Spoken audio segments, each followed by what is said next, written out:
కథ అమ్మ మాట.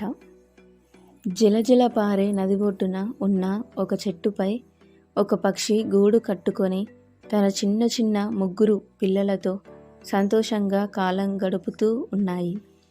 ఒకనాడు ఆ పక్షి తన పిల్లల మేత కోసం వెళ్ళి తిరిగి వచ్చే సమయానికి 3 పిల్లలలో ఒక పిల్ల గూటి నుండి తల బయటకు పెట్టి బయట ప్రపంచం చూస్తుంది.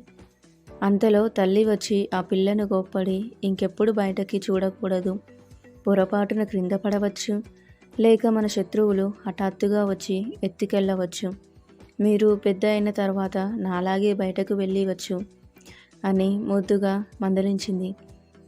మరునాడు ఉదయం ఆ పక్షి మేతకు వెళ్ళింది. అమ్మ మాట లెక్క చేయకుండా ఆ పక్షి పిల్ల మరల గూటి అంచు వరకు వచ్చి బయటకు వింతలన్నీ చూస్తూ అదుమతరిచి చూస్తుంది.